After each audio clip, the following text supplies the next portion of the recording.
Assalamualaikum. Gimana kabarnya? Semoga kita di sini buat yang melaksanakan puasa bisa lancar ya sampai selesai. Perkenalin, di sini aku Salsabila ingin bercerita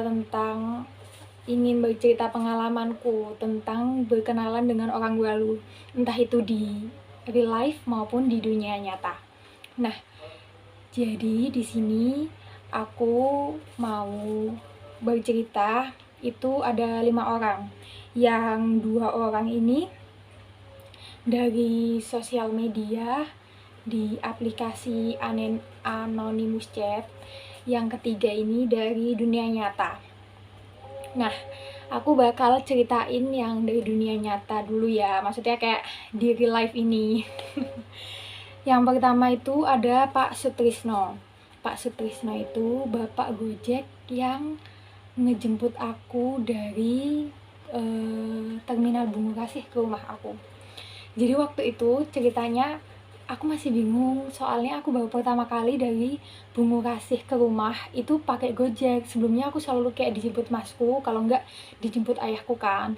Ternyata kalau semisal kita naik Gojek itu kita itu nggak boleh di dalam terminalnya, soalnya di dalam terminalnya itu ada Gojek yang emang pangkalan sana, dia tuh kayak semacam apa ya, bakal memalak Gojek aplikasi gitu. Jadi kalau semisal kalian nih yang baru tahu, kalau semisal kalian pesen di Grab ataupun Gojek, itu kalian harus keluar dulu dari terminalnya baru bisa ketemu sama si bapak yang kalian pesen itu. Terus akhirnya bapaknya tuh berhenti di ganggang guys, ternyata. Itu setelah kita kayak telepon, bapaknya telepon aku, soalnya aku bener-bener bingung banget. Terus akhirnya aku keluar dan aku mohon maaf ke bapaknya kalau terjadi hal seperti ini, karena emang lumayan lama dan aku kasihan sama bapaknya kalau nungguin aku lama banget kan. Terus akhirnya udah ketemu sama bapaknya dan aku naik di naik di motor tersebut. Setelah selesai, belum sih, masih dalam perjalanan, kita melakukan perkenalan dan awalnya aku kayak, "Bapak mohon maaf ya, aku tadi eh, lama banget nemuin bapaknya, soalnya aku baru tahu kalau ternyata kalau semisal kita pakai Gojek itu harus keluar dulu, nggak bisa di dalamnya gitu." Terus bapaknya bilang, "Oh iya mbak, nggak apa-apa," gitu. Terus dari sana akhirnya aku kira kan perjalanan ini tuh bakal kayak aku gitu kan, canggung. Ternyata enggak, aku berusaha kayak nyairin suasana dengan bapaknya udah lama jadi Gojek, aku tanya kayak gitu. Ternyata bapaknya lumayan lama menjadi driver Gojek, sekitar 3 tahunan mungkin. Terus bapaknya ini berasal dari Malang. Terus bapaknya tuh berasal dari Malang, jadinya keluarganya itu di Malang, bapaknya di Surabaya itu ngekos, dan bapaknya punya pekerjaan sebagai satpam. Satpam kan kayak shift pagi nih, shift pagi itu shift malam. Terus katanya bapaknya tuh kayak 10 hari sekali gitu bakal dapat libur 1 hari gitu lah. Waktu itu bapaknya lagi libur, makanya bapaknya bisa ngegojek kayak gitu. Terus kita sempet membahas tentang pandemi ini, gimana bapaknya bercerita kalau pandemi ini bapaknya kayak Gojeknya sepi banget. Terus di satpam itu juga kena PHK besar-besaran, tapi bapaknya tetap bersyukur karena tetap bisa bertahan gitu. Terus yang kedua ada Mas Agung. Mas Agung ini aku kenalnya waktu naik bis yang sebelum ketemu Pak Sutrisno. Lah, Mas Agung ini itu waktu itu duduknya tuh sebelah aku. Nah, waktu itu ini emang aku yang nggak sengaja denger sih. Jadi masnya kayak cerita kalau kucingnya itu hilang, dan kucingnya tuh kayak semacam kucing ras, tapi aku kurang tahu rasnya apa karena aku nggak begitu tanya-tanya sih waktu itu. Masnya lagi telepon sama temennya, terus kayak minta tolong buat dicariin. Nah, aku pernah membaca bahwa kalau semisal kucing hilang itu misal nih kucing aku hilang, namanya Ana. Nah, aku tuh bakal bilang ke kucing lain, entah kucing apapun itu yang aku temuin, misal di depan rumah, itu kayak aku harus ngasih makan, terus aku bilang, misal sama kucing yang dijalanin namanya Iva gitu ya. Kucing jalanan nggak punya nama, jadi misal aku kayak curhat gitu sama dia gini, kucing, tolong dong cariin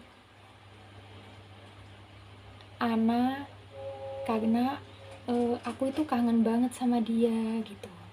Jadi kalau semisal kalian kehilangan kucing, kalian itu harus bilang ke kucing lain, kalian harus bilang kayak, kamu kalau kalian itu merindukan dan sangat menyayangi kucing kalian, sehingga kalian ingin kucing kalian itu kembali lagi ke rumah. Dan aku bilang itu ke masnya, terus masnya juga itu, tapi setelah masnya selesai telepon ya, aku bilangin hal seperti itu. Terus akhirnya masnya kayak juga baru tahu kan, terus akhirnya dia berterima kasih sama aku, terus kita kenalan bahwa masnya namanya Agung, dari Lamongan ke Surabaya itu lagi ada apa ya, kayak membahas pekerjaan gitu tapi sama temennya gitu. Terus yang ketiga ada penjual cireng isi.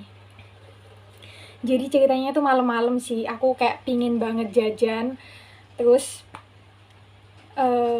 karena bapaknya itu sebelumnya bapaknya tuh kayak gak ada yang beli gitu loh, terus aku juga pengen banget makan cireng isi. Terus bapaknya kan lagi manasin minyak kan lumayan lama, jadi aku ajak ngomong. Terus aku tanya, oh Pak biasanya jual di mana, aku bilang kayak gitu. Terus bapaknya bilang, pokoknya isi dari pembicaraan kita adalah bapaknya bercerita bahwa biasanya sebelum pandemi bapaknya jual cireng itu di sekolah. Entah beliau itu kayak naruh cireng yang mentah di kayak kantin gitu. Terus tapi bapaknya juga jualan, bapaknya kan pakai sepeda motor, juga jualan gitu kan. Nah itu bapaknya itu bisa meraih untung sehari itu 200-300 lah, pokoknya lumayan banyak waktu pandemi. Dan itu kan setiap hari kan, kayak misal dari sekolah A ke sekolah B ke sekolah C kayak gitu. Jadi bapaknya untungnya tuh lumayan banyak waktu sebelum pandemi. Dan waktu pandemi ini bapaknya itu kayak bingung banget, soalnya bapaknya kalau bapaknya kan nggak bisa apa ya, nitip cireng lagi kan. Terus baru-baru ini di Surabaya itu kan belum semuanya offline.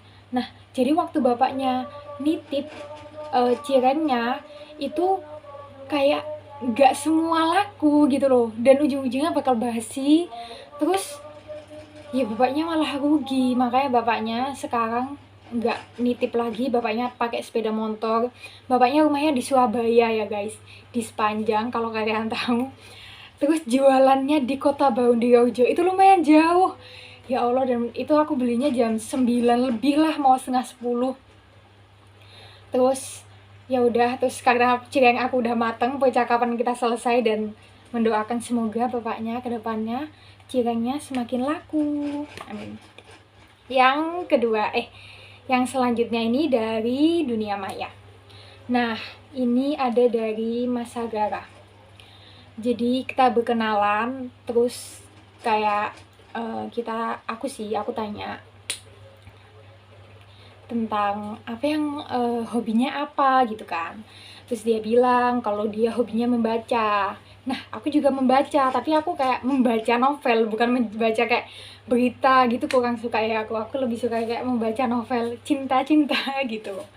Nah, membaca novel, ternyata masnya juga suka membaca novel, dan masnya nyaranin aku untuk membaca novel Vernon Got Little itu, tentang apa namanya, cerita tentang itu. Dan aku penasaran sih, dan ini aku lagi pesen bukunya. Terus yang selanjutnya ada dari Mas Leo. Ini aku juga chatnya dari Anonymous Chat. chatnya dari anonymous chat. Awalnya sih kenalan biasa kayak hai, nama kamu siapa gitu. Terus kita beralih dari kayak aku ngajakin telepon, dan masnya bilang kalau semisal telepon itu agak susah karena kalau semisal orangnya nggak nyambung itu bakal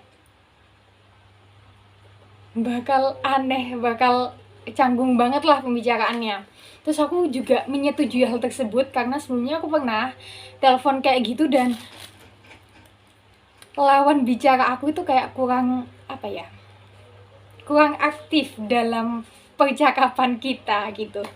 Nah, terus dia bilang kalau semisal, dan aku bilang, bukan dia ya, aku yang bilang kalau emang percakapan itu harus sama yang sefrekuensi gitu. Terus dari percakapan tersebut kan menurut aku masnya itu pede kan. Terus aku bilang, masnya asik banget, aku bilang kayak gitu kan. Aku bilang masnya pede banget sih gitu, kayak tapi asik, aku bilang kayak gitu kan. Terus dia bilang, iya emang rata-rata orang asik itu pasti pede gitu. Jadi menurut dia orang yang pede akan dirinya sendiri itu pasti asik karena dia udah kayak kata dia sih semacam nyaman sama dirinya sendiri. Dia tahu dengan dirinya sendiri, makanya dia itu kayak bisa di tempat lain itu bisa luwes gitu loh. Karena kalau semisal kita pede itu kayak semacam